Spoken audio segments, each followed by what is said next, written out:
സ്നേഹത്തിൻ്റെ പര്യായം അമ്മ. സ്വന്തം മകന് വൃക്കമാറ്റിവെക്കൽ ശസ്ത്രക്രിയ ആവശ്യമായി വന്നപ്പോൾ എല്ലാവരും പകച്ചു നിൽക്കുന്ന സമയത്ത് അവൻ്റെ ജീവൻ രക്ഷിക്കുന്നതിന് വേണ്ടിയിട്ട് മുന്നോട്ട് വന്ന ജിതിൻ്റെ അമ്മ വത്സമ്മയും വൃക്കമാറ്റിവെക്കൽ ശസ്ത്രയ്ക്ക് വിധേയയായ ജിതിനും, അതോടൊപ്പം തന്നെ Chengannur doctor KM Cherian institute of medical സയൻസിലെ doctor Appu Jose, transplant nephrologist, ഇന്നത്തെ ഷോയിൽ നമ്മളോടൊപ്പം ചേരുന്നു. Welcome to the show coffee with my nephrologist.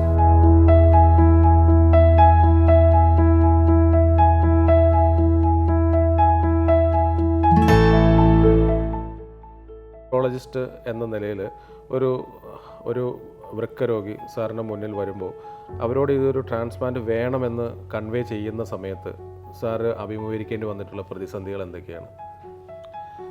പലപ്പോഴും നമ്മുടെ സമൂഹത്തിൽ ഇപ്പോഴും ട്രാൻസ്പ്ലാന്റിനോടൊരു വിമുഖതയുണ്ട്. ഡയാലിസിസ് പോരെ, ഡയാലിസിസ് കൊണ്ട് മുന്നോട്ട് പോയാൽ പോരെ, ട്രാൻസ്പ്ലാന്റ് ചെയ്യുന്ന എന്തിനാണ്, ട്രാൻസ്പ്ലാന്റ് ചെയ്യാൻ സക്സസ് റേറ്റ് വളരെ കുറവാണ്, അത് കഴിഞ്ഞ് പിന്നെ വീണ്ടും ഡയാലിസിസിലോട്ട് പോകും.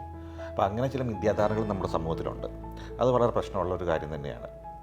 കാരണം പറഞ്ഞു കഴിഞ്ഞാൽ നമ്മൾ ഒരു വൃക്കരോഗി ഡയാലിസിസ് മുന്നോട്ട് പോകുന്നതും ട്രാൻസ്പ്ലാന്റിൽ പോകുന്നതും തമ്മിൽ ഒത്തിരി വ്യത്യാസങ്ങളുണ്ട്. ഡയാലിസിസ് മുന്നോട്ട് പോകുമ്പം ആളുടെ ആരോഗ്യം ഓരോ ദിവസം കഴിയുന്നതോറും കുറഞ്ഞാണ് സാധാരണ വരാറ്. അതുപോലെ തന്നെ ഡയാലിസിസ് എന്ന് പറയുമ്പോഴത്തേക്കും ആൾക്ക് ആഴ്ചയിൽ 3 അല്ലെങ്കിൽ 2 തവണ വന്ന് ഡയാലിസിസ് ചെയ്യണം. അപ്പോൾ ആളുടെ കൂടെ ഒരാൾ അക്കമ്പനി ചെയ്യാൻ വരണം. അപ്പം ആ കൂടെ വരുന്ന ആൾക്ക് ജോലിക്ക് പോകാൻ പറ്റത്തില്ല. പിന്നെ അതുപോലെ തന്നെ ക്വാളിറ്റി ഓഫ് ലൈഫ് മോശമായിരിക്കും. വെള്ളം കുടിക്കുന്നതിൽ റെസ്ട്രിക്ഷൻ ഉണ്ടാകും, ഭക്ഷണം കഴിക്കുന്നതിന് റെസ്ട്രിക്ഷൻ ഉണ്ട്. പിന്നെ നമുക്ക് സ്വതന്ത്രമായിട്ട് പുറത്തൊരു സ്ഥലത്ത് പോകാൻ പറ്റത്തില്ല. അതുപോലെ തന്നെ ഒരു ക്വാളിറ്റി ആയിട്ടുള്ള ഒരു ജോലി പോലും ചെയ്യാൻ പറ്റാത്തൊരവസ്ഥയുണ്ട്. ഈ രോഗി മാത്രമല്ല, രോഗിയുടെ കൂടെയുള്ള ആൾക്കും ഇങ്ങനൊരു സ്ഥിതിവിശേഷമുണ്ട്. കാരണം പറഞ്ഞാൽ അയാൾക്കും ജോലിക്ക് പോകാൻ പറ്റത്തില്ല. അങ്ങനെ സാമ്പത്തികമായിട്ട് നമുക്ക് പിന്നെയും കൂടുതൽ ബുദ്ധിമുട്ട് ശരിക്കും പറഞ്ഞു കഴിഞ്ഞാൽ ഡയാലിസിലാണ് ഉണ്ടാകുന്നത്. കാരണം നമ്മൾ അറിയാതെ കുറേ എക്സ്പെൻസ് ഉണ്ടാകുന്നുണ്ട്. ഡയാലിസിസ് ശരിയാണ്, ഗവൺമെൻറ്റിൻ്റെ സഹായത്തോടെ PHC വഴിയൊക്കെ ഡയാലിസർ ട്യൂബിങ്സ് ഒക്കെ ഫ്രീ ആയിട്ട് ലഭിക്കും, മരുന്നുകൾ ലഭിക്കും. പക്ഷേ നമ്മളറിയാത്ത ഇൻഡയറക്റ്റ് എക്സ്പെൻസ് ഭയങ്കരമായിട്ടുണ്ട്. നമ്മളൊരു ട്രാൻസ്പ്ലാന്റ് കഴിഞ്ഞൊരു പേഷ്യൻറ്റും ഡയാലിസിസ് ഉള്ളൊരു പേഷ്യൻറ്റ് ചിന്തിച്ചു കഴിഞ്ഞാൽ, ട്രാൻസ്പ്ലാന്റ് കഴിഞ്ഞൊരു വ്യക്തിക്ക് ആൾക്ക് സ്വയമായിട്ട് ആൾക്ക് ജോലിക്ക് പോകാൻ സാധിക്കും.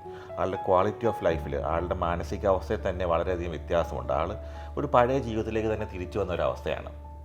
അപ്പം അത് ഈ പലപ്പോഴും ആൾക്കാർ ട്രാൻസ്പ്ലാന്റ് കഴിഞ്ഞ വ്യക്തികളെ ശരിക്കും കാണാത്തതുകൊണ്ടാണ് പലപ്പോഴും ഇങ്ങനെ ഒരു ട്രാൻസ്പ്ലാന്റ് ഫെയിലിയറാണ് എന്നൊരു ചിന്തയിലോട്ട് ആൾക്കാർ മുന്നോട്ട് പോകുന്ന സാധാരണ. എന്തുകൊണ്ടും ഒരു രോഗി ഡയാലിസിസ് പോകുന്നതിനേക്കാളും എന്തുകൊണ്ടും മെച്ചം ട്രാൻസ്പ്ലാന്റിൽ പോകുന്നത് തന്നെയാണ്. ജിതിൻ, ഈ ട്രാൻസ്പ്ലാന്റ് വേണം എന്ന് ആദ്യമായിട്ട് അറിഞ്ഞു കഴിഞ്ഞിട്ട് നമ്മൾ മറ്റെന്തെങ്കിലും ചികിത്സയെക്കുറിച്ച് ആരെങ്കിലും പറഞ്ഞ് കേട്ടറിഞ്ഞ് എന്തെങ്കിലും ചികിത്സ നേടുകയോ, കാരണം പല യൂട്യൂബിലൊക്കെ നമ്മൾ കണ്ടിട്ടുണ്ടല്ലോ, അതുപോലെ എന്തെങ്കിലും ജിതിൻ്റെ അനുഭവം ഉണ്ടായിട്ടുണ്ടോ? കാരണം ഉണ്ടായിട്ടുണ്ട്. എന്ന് വെച്ച് കഴിഞ്ഞാൽ ഞാൻ പറഞ്ഞില്ലായിരുന്നോ, അതായത് എനിക്ക് രോഗം വന്ന് അറിഞ്ഞ പാടെ തന്നെ അത് എൻ്റെ റിലേറ്റീവ്സും നാട്ടിലൊക്കെ അത് എല്ലാവരും അറിഞ്ഞു കഴിഞ്ഞ സമയത്താണ് ഒരു വീഡിയോ പ്രചരിച്ചത്. ബാംഗ്ലൂർ ഒരു ആയുർവേദമുണ്ട്, അതുവഴി കംപ്ലൈൻ്റ് ആയ കിഡ്നി ശരിയാക്കി തരുമെന്ന് പറഞ്ഞുകൊണ്ടൊരു വീഡിയോ ഇറങ്ങി. ഈ വീഡിയോ ഞാൻ രോഗിയാണെന്ന് അറിഞ്ഞ പാടെ, എനിക്ക് ഈ രോഗം ഉണ്ടെന്ന് അറിഞ്ഞ പാടെ എല്ലാവരും നമുക്ക് ഇത് അയച്ചു തരാൻ തുടങ്ങി. ആ സമയത്ത് വൈറലായ വീഡിയോ അയച്ചു വന്നപ്പം ഇത് വന്നു കഴിഞ്ഞാൽ ചിലവ് കുറഞ്ഞ രീതിയിൽ ചികിത്സിക്കാൻ പറ്റുമെന്ന ഒരു ധാരണ എൻ്റെ റിലേറ്റീവ്സിൻ്റെ ഇടയിലും നാട്ടുകാരുടെ ഇടയിലും പരന്നു. അപ്പോൾ ഇവരുടെ നിർബന്ധത്തിന് വഴങ്ങി ഞാൻ ഒരു തവണ ബാംഗ്ലൂർ പോകേണ്ട വന്നു. പോകേണ്ട സമയത്ത് ഞാൻ എൻ്റെ ഒരു കൂട്ടുകാരൻ ഡോക്ടറോട് ഞാൻ ഈ കാര്യം പറയുകയും ചെയ്തു. അപ്പോൾ ഡോക്ടറുടെ നിർദ്ദേശപ്രകാരം പറഞ്ഞു, നമ്മൾ അറിയാത്ത മരുന്ന് കഴിച്ചാൽ നമ്മുടെ കരളിനെയും കൂടെ ബാധിക്കും, അപ്പോൾ അതുകൊണ്ട് ഒരിക്കലും കഴിക്കരുതെന്ന് പറഞ്ഞു. പക്ഷേ എനിക്ക് ഈ ബന്ധുക്കളുടെ നിർബന്ധത്തിന് വഴങ്ങി അവിടെ പോകേണ്ടതായിട്ട് വന്നു. അവിടെ ചെന്നു, അവിടെ അവസ്ഥകൾ കണ്ടപ്പം എനിക്ക് മനസ്സിലായി ഇതൊരു തട്ടിപ്പാണെന്ന് മനസ്സിലാവുകയും ഞാൻ ആ മരുന്ന് കഴിക്കാതിരിക്കുകയും ചെയ്തു. പക്ഷേ അവിടെ ചെന്നപ്പോൾ തന്നെ ഞാൻ കണ്ടത് 20ഓളം ആളുകൾ അവിടെ ചികിത്സ തേടുന്നതായിട്ട് കണ്ടത്. പക്ഷേ ഞാൻ അവിടെ ചെന്നു, മരുന്ന് കഴിക്കാതെ തിരിച്ചു വരുവായത്. ജിതിൻ്റെ ഒരു മാനസികാവസ്ഥ എങ്ങനെയായിരുന്നു ഈ ഒരു ഇതിലോട്ട് പോകുമ്പം? അതായത് നമ്മൾ ജിതിൻ്റെ ഒരു ഇഷ്ടപ്രകാരമാണോ പോകുന്നത്, അതോ എന്താണ് നമുക്ക് ആ ഒരു പോകാനുണ്ടായ ഒരു സാഹചര്യം? കാരണം ഈ അസുഖം ഞാൻ കണ്ടുപിടിക്കുന്ന സമയത്ത് ഞാൻ ഗൾഫിലായിരുന്നു. അപ്പോൾ ഈ സമയത്ത് ഞാൻ നാട്ടിൽ എനിക്ക് ഈ അസുഖം എന്ന് പറഞ്ഞാൽ പലർക്കും വിഷമമാവുന്ന രീതി ഞാൻ 7-8 മാസം ഞാനിത് ഒളിപ്പിച്ച് വെച്ചു. എൻ്റെ അസുഖത്തെപ്പറ്റി ഞാൻ എൻ്റെ നാട്ടിൽ എൻ്റെ അമ്മയ്ക്കും എൻ്റെ ചേട്ടനും എൻ്റെ അടുത്ത റിലേറ്റീവ്സിനും മാത്രം അറിഞ്ഞ ഈ കാര്യം അറിയാവുള്ളായിരുന്നു. ആ സമയത്ത് ഞാൻ എന്ത് ചെയ്തു, ഗൾഫിലിരുന്ന് ഖത്തറിൽ നിൽക്കുന്ന സമയത്ത് ഞാൻ പലരോടും അന്വേഷിച്ചു ഈ അസുഖത്തെ പറ്റി. അപ്പം ട്രാൻസ്പ്ലാന്റ് കഴിഞ്ഞ ആളുകളോട് സംസാരിച്ചു, ഈ കിഡ്നി രോഗികളായിട്ട് വേറെ ആളുകളോട് സംസാരിച്ചു. അപ്പോൾ ഇവർ രണ്ടിടത്തും വരുന്ന അഭിപ്രായം രണ്ട് അഭിപ്രായമായിരുന്നു. ഈ ട്രാൻസ്പ്ലാന്റ് കഴിഞ്ഞ ആളുകളെ എപ്പോഴും എന്നെ നിർബന്ധിച്ചുകൊണ്ടിരുന്നത് എത്രയും പെട്ടെന്ന് ചെയ്യണം, കാരണം ഇതിൻ്റെ ഭവിഷ്യത്തുകളാണ് പറഞ്ഞു തന്നത്. എത്രയും പെട്ടെന്ന് ചെയ്യുന്നതാണ് ഏറ്റവും നല്ലതെന്ന രീതിയിൽ ട്രാൻസ്പ്ലാന്റ് കഴിഞ്ഞ ആൾക്കാർ പറഞ്ഞു. ട്രാൻസ്പ്ലാന്റ് കഴിയാത്ത ആളുകൾ പറഞ്ഞു, അതായത് ട്രാൻസ്പ്ലാന്റുമായിട്ട് ബന്ധമില്ലാത്ത നഴ്സുമാർ അതല്ലെങ്കിൽ വേറെ ആളുകൾ പറഞ്ഞു ഡയാലിസിസ് നല്ലത്. 30 വർഷമായിട്ട് ഡയാലിസിസ് ചെയ്ത ആളുകളുണ്ട്, 35 വർഷമായിട്ട് ചെയ്ത ആളുകളുണ്ട്, 20 വർഷമായിട്ട് ചെയ്ത ആളുകളുണ്ട്. ട്രാൻസ്പ്ലാന്റ് എന്ന് പറഞ്ഞു കഴിഞ്ഞാൽ 100 പേര് ശ്രമിച്ചാൽ ഒരാൾ മാത്രം നടക്കുന്ന കാര്യം മാത്രമാണ്. അപ്പോൾ അതുകൊണ്ട് ഇത് ചിന്തിക്കേണ്ട, ഡയാലിസിസ് ആണ് എപ്പോഴും ചെയ്യാം, ജോലിക്കും പോകാം, ചെയ്യാമെന്ന് പറഞ്ഞു.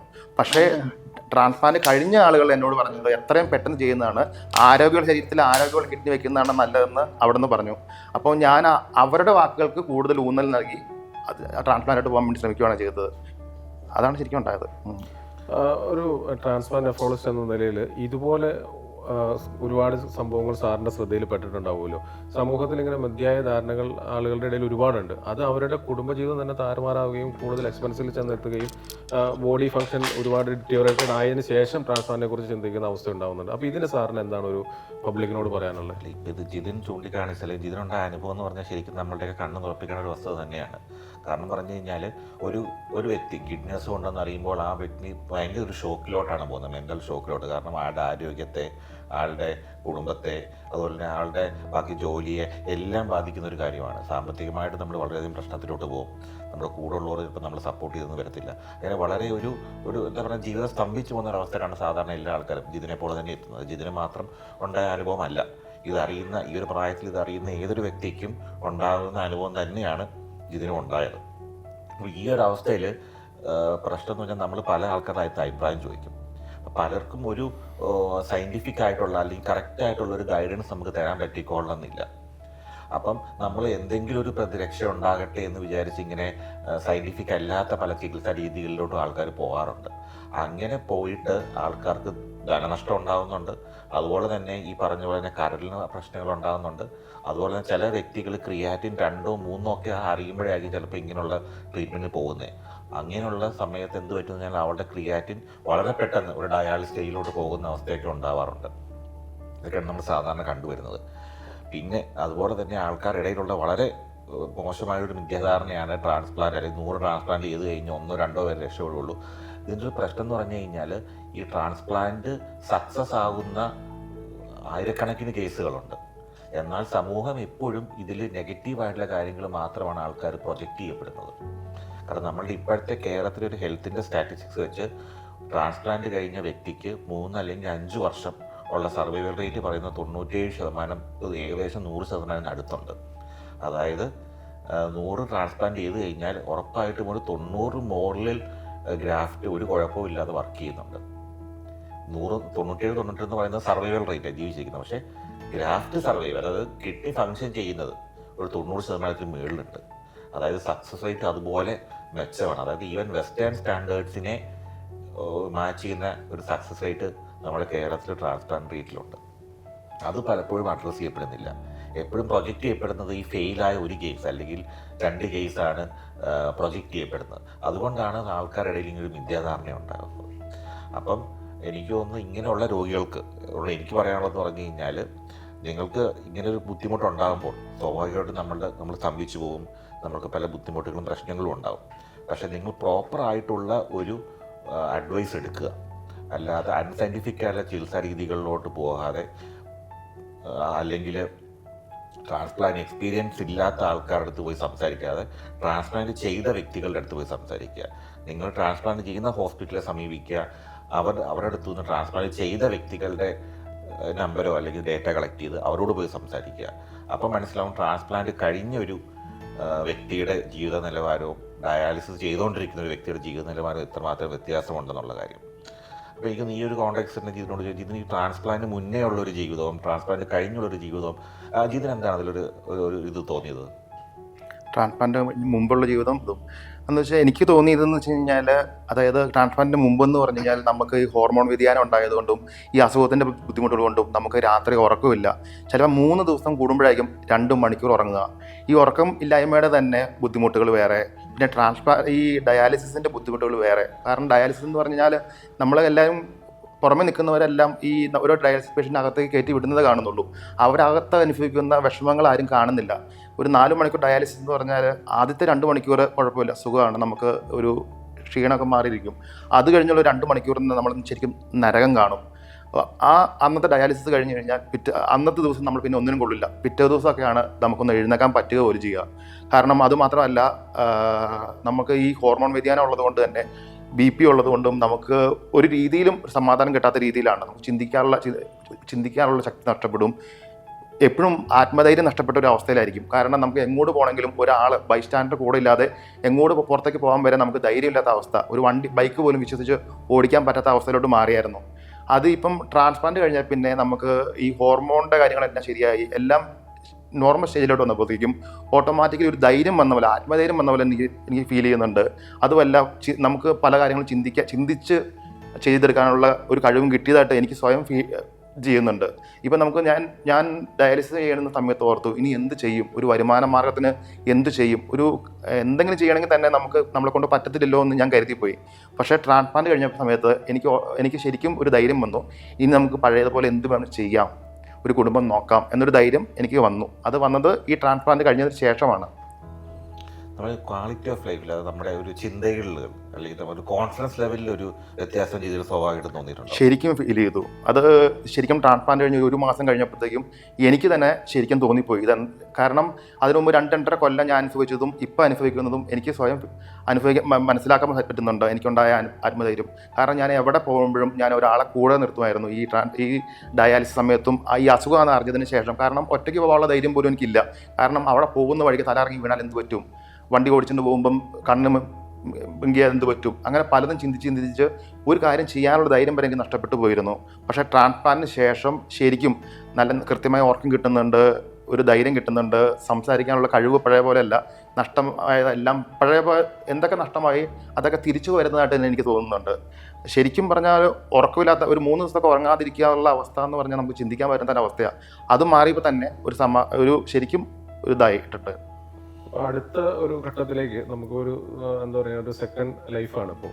അടുത്ത ഇനി എങ്ങനെയാണ് മുന്നോട്ട് പോകാനായിട്ട്, എന്താണ് അടുത്ത പ്ലാൻ, എന്താണ് ഉദ്ദേശിച്ചിരിക്കുന്നത്? അത് ശരിക്കും പറഞ്ഞാൽ ഞാൻ 10 വർഷം പ്രവാസിയായിരുന്നു. അപ്പം ഇനി എൻ്റെ മനസ്സിൽ ഒരു 50 വയസ്സ് വരെയെങ്കിലും പ്രവാസിയായിട്ട് നിൽക്കണമെന്നായിരുന്നു ആഗ്രഹം. പക്ഷേ നമുക്ക് ഇനി ചില റെസ്ട്രിക്ഷൻസ് ഉണ്ട് അവിടെ പോയി നിൽക്കാനുള്ള. അതുകൊണ്ട് ഇനി ഞാൻ തിരിച്ചു പോകുന്നില്ല തീരുമാനിച്ചു. നാട്ടിൽ തന്നെ സ്വന്തമായിട്ട് എന്തെങ്കിലും ചെറിയൊരു ബിസിനസ് ചെയ്താനുള്ള ഇതിലാണ് എൻ്റെ. ഇപ്പം ജിതിന് ട്രാൻസ്പ്ലാന്റ് വഴി ജിതിന് സ്വന്തം കാര്യം നിൽക്കാൻ പറ്റുന്ന അവസ്ഥയിലേക്ക് എത്തി എന്നുള്ളതാണ് അതിലൊരു വ്യത്യാസം. പക്ഷേ ഡയാലിസിലായിരുന്നെങ്കിലും ഒരു പക്ഷേ ഒരിക്കലും ഈ ഒരു രീതിയിലുള്ള നമ്മൾ സ്വന്തം കാലിൽ നിൽക്കാൻ പറ്റുന്ന ഒരു അവസ്ഥയിലേക്ക് എത്തത്തില്ലായിരുന്നു. കാരണം നമുക്ക് ട്രാൻസ്പ്ലാന്റ് സമയത്ത് പലർക്കും ഉണ്ടാകുന്ന ഒരു പ്രശ്നമാണ്, ആദ്യം കുറച്ച് പൈസ ചിലവാക്കേണ്ടി വരും. പക്ഷേ പിന്നീട് അങ്ങോട്ട് നമ്മുടെ ചിലവുകളും എല്ലാം പിന്നീട് കുറഞ്ഞാണ് വരുന്നത്.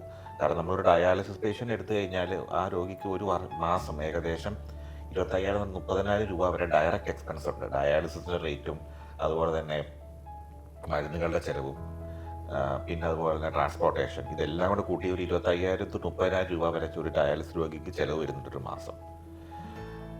പിന്നെ അതുപോലെ തന്നെ ഡയാലിസിസ് രോഗിക്ക് ഇടയ്ക്ക് അഡ്മിഷൻസ് വേണ്ടി വരാം, ഇടയ്ക്ക് ശ്വാസം മുട്ടി അല്ലെങ്കിൽ ഇൻഫെക്ഷൻസ് ഒക്കെ, അപ്പോൾ അതിൻ്റെ ചിലവുകൾ വേറെ വരാം. അപ്പം അങ്ങനെ നോക്കുമ്പോൾ ഒരു വർഷം ഏകദേശം 3 ലക്ഷത്തിന് മുകളിൽ ചിലവുകൾ ഒരു ഡയാലിസിസ് രോഗിക്ക് വരുന്നുണ്ട്. ഡയാലിസിന് ഒരാൾ കൂടെ വരുമ്പോൾ അയാളുടെ ഒരു ഇൻഡയറക്റ്റ് എക്സ്പെൻസ് ഉണ്ട്. അയാൾക്ക് ജോലിക്ക് പോകാൻ പറ്റത്തില്ല. പലപ്പോഴും ഇന്നത്തെ കേരള സാഹചര്യത്തിൽ ഒരാളെ കൂടെ കൊണ്ടുവരണമെങ്കിൽ അയാൾക്ക് ചിലപ്പോൾ പൈസ കൊടുക്കേണ്ടി വരാം. കാരണം എപ്പോഴും ഫാമിലിയിൽ നിന്ന് ഒരാൾ കൂടെ വരാൻ പറ്റിയെന്ന് വരില്ല. ചിലപ്പോൾ ഒരാളെ കൂടെ കൊണ്ടുവരണമെങ്കിൽ അയാൾക്ക് പൈസ കൊടുക്കേണ്ടി വരും.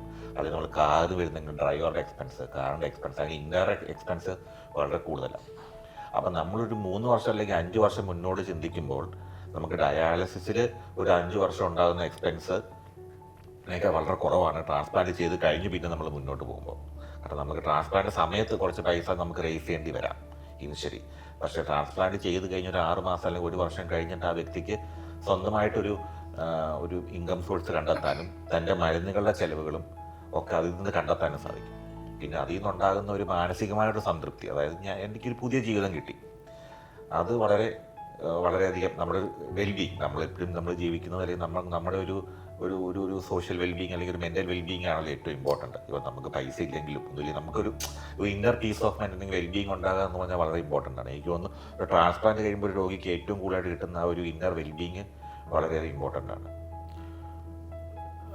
വത്സമ്മ, ജിതിൻ്റെ അമ്മ, ഈ അമ്മയോട് ചോദിക്കാനുള്ള ഒരു ചോദ്യം, ഈ വൃക്ക ദാനം ചെയ്യുന്നതിനെ കുറിച്ച് സംസാരം വന്നപ്പോൾ നമ്മുടെ സ്വന്തക്കാരുടെ ഇടയിൽ നിന്നും മറ്റുള്ള എന്താ പറയുക, നമ്മുടെ നൈബർ, നമുക്ക് ഏറ്റവും അടുത്ത ആളുകൾ, ഇവരിൽ നിന്നൊക്കെ ഉണ്ടായ ഒരു ഉപദേശം അല്ലെങ്കിൽ അവരുടെ ആ ഒരു മനോഭാവം എന്തായിരുന്നു? എല്ലാവരും പോസിറ്റീവായിട്ട് എല്ലാവരും പറഞ്ഞു. നമുക്ക് ബഹുമാനം കൂടുതലേ എല്ലാവരും, ആളുകളെല്ലാം മമ്മീനെ ബഹുമാനിക്കാൻ തുടങ്ങി. എന്ന് വെച്ച് കഴിഞ്ഞാൽ റിലേറ്റീവ് എല്ലാവരും അതെ കേട്ടോ, ഞാൻ അങ്ങനെ ചെയ്തുള്ളൂ, ഞങ്ങളങ്ങനെ ചെയ്യില്ല. എൻ്റെ ഒരു ആൻറ്റി പറയുകയാണ്, എൻ്റെ മകനാണെങ്കിൽ പോലും ഞാൻ കൊടുക്കില്ല കേട്ടോ എന്ന് പറഞ്ഞു. അങ്ങനെ വരെ സംഭവം ഉണ്ടായിട്ടുണ്ട്. എൻ്റെ ഒരു കസിൻ ബ്രദർ അമ്മയോട് ചോദിച്ചു, അമ്മയെ എനിക്ക് സംഭവിച്ചത്, ജിതിന് സംഭവിച്ചത് എനിക്കായിരുന്നെങ്കിൽ അമ്മ തരുമെന്ന് ചോദിച്ചു. അമ്മ പറഞ്ഞു ഞാൻ തരില്ല കേട്ടോ എന്ന് പറഞ്ഞു. അതായത് അത് അവരുടെ അമ്മ പോലും തരില്ല എന്ന് പറഞ്ഞു. പക്ഷേ കാര്യത്തോടെ എടുക്കുമ്പോൾ എങ്ങനെയാണെന്ന് അറിയത്തില്ല, പക്ഷെ ശരിക്കും ഉണ്ടായിട്ടുണ്ട്. അമ്മ കാണിച്ചത് വലിയൊരു മനസ്സാണ്. ഞാനത് കൊടുക്കാൻ ഇത് കൊടുത്തു കഴിഞ്ഞുകൊണ്ട് എന്തെങ്കിലും ആരോഗ്യത്തിന് എന്തെങ്കിലും ബുദ്ധിമുട്ട് നമുക്ക് തോന്നുന്നു? ഒരു ബുദ്ധിമുട്ടുമില്ല, ഒരു പ്രശ്നങ്ങളും ഇല്ല.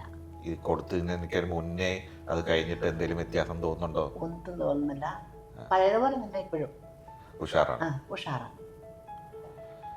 ഒരു തടസ്സം, കുറച്ച് കാര്യം നമുക്ക് കുറച്ചുകൂടെ കൂടുതൽ ശ്രദ്ധിക്കുന്നു തോന്നുന്നുണ്ടോ നമ്മുടെ ആരോഗ്യം?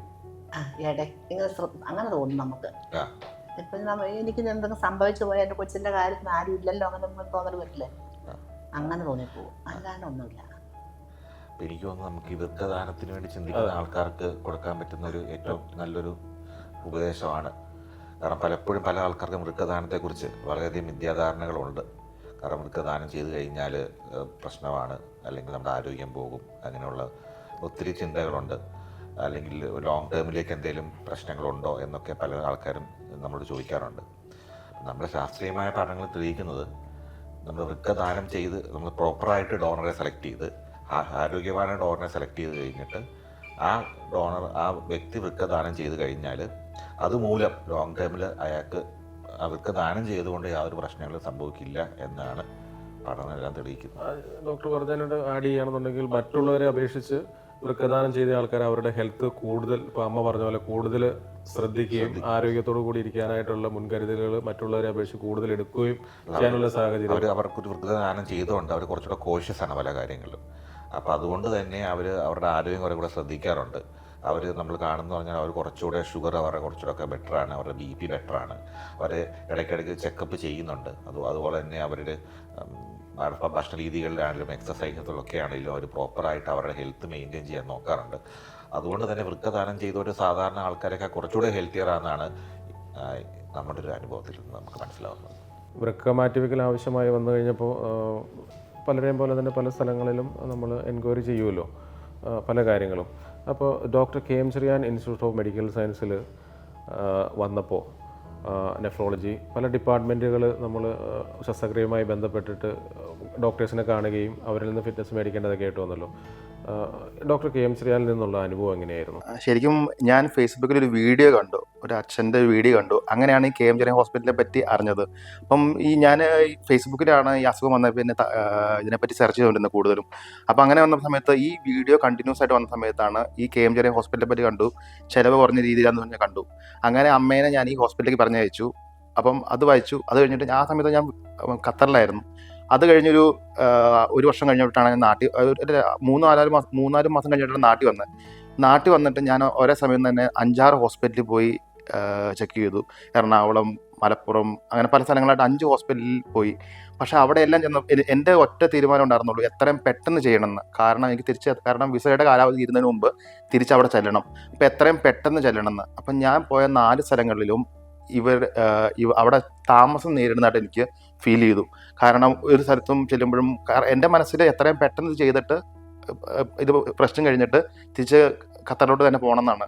പക്ഷേ ഇവിടെ വന്ന സമയത്ത് ഇവിടെ വരുമ്പോൾ കാണുന്ന ഇത് എല്ലാ പ്രൊസീജിയറും നേരത്തെ ചെയ്യുന്നതായിട്ട് ഫീൽ ചെയ്തു. അപ്പം അതാണ് ഞാൻ ഈ ഹോസ്പിറ്റൽ ചൂസ് ചെയ്യാനുള്ള ഫസ്റ്റ് കാരണം തന്നെ. കാരണം എത്രയും പെട്ടെന്ന് ചെയ്യുന്നതാണ് നമ്മുടെ ശരീരത്തിന് നല്ലത്.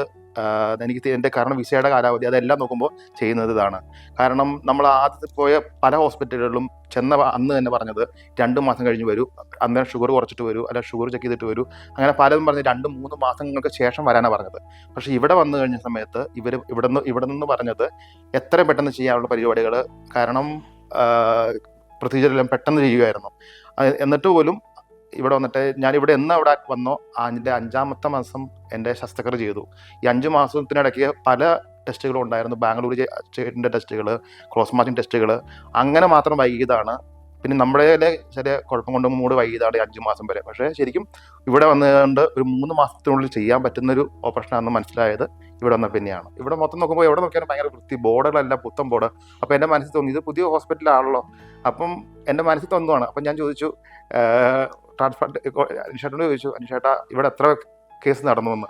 അപ്പോൾ പറഞ്ഞു ഇവിടെ ഒന്നും നടന്നില്ല, ഇതുവരെ ഒന്നും നടന്നിട്ടില്ലെന്ന്. അപ്പോൾ ഞാൻ മനസ്സിൽ പെട്ടെന്ന് വിചാരിച്ചു ഇത് പണി പഠിക്കാനാണോ എന്ന് ചിന്തിച്ചു. പിന്നെ പിന്നീട് ഞാൻ തന്നെ സ്വയം ചിന്തിച്ചു, ചങ്ക് കീറുന്ന ആളുകൾക്ക് വയറ് കീറി വെക്കാന്ന് പറഞ്ഞാൽ സിമ്പിൾ ആയിട്ടുള്ള പരിപാടിയാണ്. കാരണം ഇത് തന്നെയാണ് എൻ്റെ മനസ്സിൽ തോന്നിയായിട്ട് ഇതാണ് സത്യം, ഇങ്ങനെയാണെന്ന് തോന്നി. അപ്പോൾ ഇത് നമ്മൾ പലരോടും സംസാരിച്ചപ്പോൾ നമ്മുടെ നേഴ്സായിട്ട് എൻ്റെ ഒരു സിസ്റ്റർ ഉണ്ട്, ആ പുള്ളിക്കാരി പറഞ്ഞു, ആ ആൾ പറഞ്ഞു, ഫസ്റ്റിലത്തെ കേസാണെങ്കിൽ അവിടെയാണ് ഏറ്റവും കെയറിങ് കിട്ടുക. നീ എവിടെ ചെന്നാലും ഇത്രയും കെയറിങ് കിട്ടില്ല. കെയറിങ് കിട്ടണമെങ്കിൽ ആദ്യത്തെ കേസ് എവിടെയാണോ അവരവർ നിന്നെ പൊന്നു പോലെ നോക്കും എന്ന് എൻ്റെ സിസ്റ്റർ, ഒരു നേഴ്സായ സിസ്റ്റർ പറഞ്ഞു. ആ വാക്ക് കേട്ടും കൂടിയാണ് ഞങ്ങളിത് ചൂസ് ചെയ്യാനുള്ള കാരണം. എവിടെയും ഒന്നുണ്ടല്ലോ, അങ്ങനെയല്ല. അങ്ങനെ പിന്നെ ഇവിടുത്തെ സമീപനവും അതൊക്കെയായിരുന്നു എനിക്ക് ഇഷ്ടപ്പെട്ടത്. ഞാൻ പറയുന്ന പോലെ ഇവര് കേൾക്കുള്ളൂ. അതുമല്ല, ശരിക്കും പ്രൊസീജിയർ സ്പീഡിലാണ് നടന്നു ഇവിടെ. ഞാൻ മലപ്പുറത്തൊക്കെ പോയിട്ടൊക്കെ ഭയങ്കര ബുദ്ധിമുട്ടായിരുന്നു. ആരെന്ത് പറഞ്ഞാലും ഞങ്ങൾ മിണ്ടാതിരുന്നിട്ട് അവസാനം ഞാൻ എന്ത് പറയുന്നു അതായി വരുന്നു. നമ്മളോട് പലരും പല ഹോസ്പിറ്റലിലാണ് പറയണത്. അവരുടെ പരിചയത്തിൽ ആരെങ്കിലും ഒരാൾ ട്രാൻസ്പ്ലാന്റ് ചെയ്തിട്ടുണ്ടാവും, അവർ പോയ ഹോസ്പിറ്റലിൽ ചൂണ്ടിക്കാണിക്കും. കാരണം നമ്മൾ ഡയാലിസിസ് കഴിഞ്ഞിട്ട് പിറ്റേ ദിവസമാണ് പോകുന്നത്. അപ്പം അത്ര ക്ഷീണമാണ് ബോഡിക്ക്. അപ്പോൾ സാധാരണ ആളുകൾ വെയിറ്റ് ചെയ്യുന്നവരായിരിക്കില്ല നമ്മൾ ഇത്രയും യാത്ര ചെയ്തിട്ട് പോയി വെയിറ്റ് ചെയ്യുക. അപ്പോൾ നമുക്ക് ഭയങ്കരമായിട്ട് ഒന്നാമത് ഹോർമോൺ വ്യതിയാനം കാരണം ദേഷ്യം കൂടുതൽ, BP കൂടുതൽ കാരണം ദേഷ്യം കൂടുതൽ, എന്ത് ചെറിയ കേസ് കണ്ടാലും നമുക്ക് ഉള്ളിനുള്ളിൽ ഭയങ്കരമായിട്ട് ദേഷ്യം വരും. അപ്പോൾ ഇതും കൂടെ വെയിറ്റ് ചെയ്യണമ്പോൾ നമുക്കൊരു പരിഗണന കിട്ടാതെ വരുമ്പോഴത്തേക്കും ഓട്ടോമാറ്റിക്കലി ഇത് വരും. പക്ഷേ ഇവിടെ വന്നപ്പം നേരെ തിരിച്ചാണ് ഉണ്ടായത്. കാരണം ഇവിടെ 9 മണിയാകുമ്പോഴത്തേക്ക് ഇവിടെ വരേണ്ട ഉത്തരവാദിത്തം മാത്രം നമുക്കുള്ളൂ. ഇവിടെ വന്നു കഴിഞ്ഞാൽ ഒരു ദിവസം തന്നെ 3-4 ഡോക്ടർമാരെ കണ്ടിട്ട് NOC എടുത്ത് പോകാൻ പറ്റുന്ന അവസ്ഥ വന്നിട്ടുണ്ട്. ഇവിടെ ഈ ട്രാൻസ്പ്ലാന്റിന് മുമ്പ് ജിതിനൊരു 3-4 ഡയാലിസിസ് ഇവിടെ ചെയ്തല്ലോ. ഡയാലിസിസ് യൂണിറ്റ്, ഡയാലിസിസ് ഡിപ്പാർട്ട്മെന്റിൽ ജിതിനുണ്ടായ അനുഭവം എങ്ങനെയാണ്? ഖത്തറിലുള്ള സൗകര്യങ്ങളാണ്, ബെഡാണെങ്കിലും നേഴ്സിംഗ് പ്രൊസീജിയർക്കാണെങ്കിലും ഇവിടെ ഉള്ളത്. ഇവിടെ എന്താണോ ഉള്ളത് അത് തന്നെയാണ് ഖത്തറിലുള്ളത്. ശരിക്കും അങ്ങനെ തന്നെയാണ്. ബെഡാണെങ്കിലും അവിടെ ഇരിക്കുന്ന കാര്യങ്ങൾ, അവിടുത്തെ ICU കാര്യങ്ങളെല്ലാം ഇവിടെ എന്താണോ അത് തന്നെ അവിടെ. അപ്പോൾ ഒരു ജിതിൻ പറഞ്ഞ ഒരു ഇന്റർനാഷണൽ സ്റ്റാൻഡേർഡ് ലെവലിൽ നമുക്ക് കെയർ ഇവിടെ കിട്ടിയെന്ന് ജിതിന് ഉറപ്പുണ്ടോ? 100% എനിക്ക് തുറന്നു പറയാൻ പറ്റും. കാരണം ഞാൻ അവിടെ ഏതാണ്ട് 6 മാസത്തിലധികം ചികിത്സ നേടിയ ആളാണ്. ഏതാണ്ട് 1 മാസത്തോളം ഞാൻ അവിടെ അഡ്മിറ്റായ വ്യക്തിയാണ്. അപ്പോൾ എനിക്ക് 100% ഉറപ്പിച്ച് പറയാൻ പറ്റും അതേ കെയറിങ് തന്നെയാണ് എനിക്ക് ഇവിടെ കിട്ടുന്നതെന്ന്. വൃക്കമാറ്റിവെക്കൽ ശസ്ത്രക്രിയക്കായിട്ട് വെയിറ്റ് ചെയ്യുന്ന അനേകം ആളുകൾ നമ്മുടെ നാട്ടിലുണ്ടല്ലോ. അപ്പോൾ ഇവരോടും ഇവരുടെ കുടുംബത്തോടും ഒരു ട്രാൻസ്പ്ലാന്റ് നെഫ്രോളജിസ്റ്റ് എന്ന നിലയിൽ സാറിന് നൽകാനുള്ള ഒരു അഡ്വൈസ് എന്താണ്? ഇപ്പം ഡയാലിസിസ് ചെയ്യുന്ന രോഗികളോടും അല്ലെങ്കിൽ കിഡ്നി അസുഖമുള്ള ആൾക്കാരോടും നമ്മൾ ഡയാലിസിനേക്കാൾ എന്തുകൊണ്ടും നല്ലത് കിഡ്നി ട്രാൻസ്പ്ലാന്റിലേക്ക് പോകുന്നത് തന്നെയാണ്. പക്ഷേ ഡയാലിസിസ് ഒരിക്കലും ഒരു മോശം ട്രീറ്റ്മെൻറ്റ് ഓഫ് മൊഡാലിറ്റി അല്ല. പല പേഷ്യൻറ്റുകൾക്കും ഡയാലിസിസ് തന്നെയാണ് നല്ലത്. എല്ലാ പേഷ്യൻറ്റും ട്രാൻസ്പ്ലാന്റിന് ഫിറ്റ് അല്ല. അപ്പോൾ പക്ഷേ ഒരു ട്രാൻസ്പ്ലാന്റിലോട്ട് പോകാൻ പറ്റിക്കഴിഞ്ഞാൽ അതാണ് എപ്പോഴും നല്ലത്. അപ്പോൾ ട്രാൻസ്പ്ലാന്റിന് വേണ്ടി ശ്രമിക്കുക. നിങ്ങളുടെ ജീവിതത്തിലും അതുപോലെ തന്നെ നല്ല ഒരു ക്വാളിറ്റി ഓഫ് ലൈഫിലും നമ്മുടെ ചിന്താഗതിയിലും ഒക്കെ തന്നെ, നമ്മുടെ സെൽഫ് കോൺഫിഡൻസിലൊക്കെ തന്നെ വളരെ വ്യത്യാസം ഉണ്ടാകും.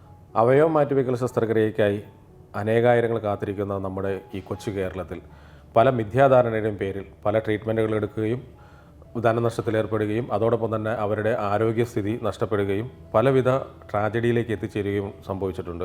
അപ്പോൾ ഇതൊന്നും ഇല്ലാതിരിക്കുന്നതിന് വേണ്ടിയിട്ട് ഏറ്റവും നല്ല കെയർ കിട്ടുന്ന, ഏറ്റവും നല്ല ട്രീറ്റ്മെൻറ്റ് കിട്ടുന്ന സ്ഥലങ്ങളിൽ നിങ്ങൾ അപ്രോച്ച് ചെയ്യുകയും വിദഗ്ധനായ ഡോക്ടറുടെ ഉപദേശത്തിനനുസരിച്ച് മാത്രം ട്രീറ്റ്മെൻറ്റ് കൈക്കൊള്ളുക എന്നുള്ള ഒരു ഉപദേശത്തോടു കൂടിയിട്ട് നമുക്ക് വൈൻഡപ്പ് ചെയ്യാം. ഇന്നത്തെ നമ്മുടെ ഷോയിൽ നമ്മളോടൊപ്പം ചേർന്ന transplant nephrologist doctor Appu Jose, transplant കഴിഞ്ഞ നമ്മുടെ ജിതിൻ്റെ അമ്മ വത്സമ്മ എല്ലാവരോടും ഒരിക്കൽ കൂടി നന്ദി പറഞ്ഞുകൊണ്ട് നിർത്തുന്നു. നന്ദി, നമസ്കാരം.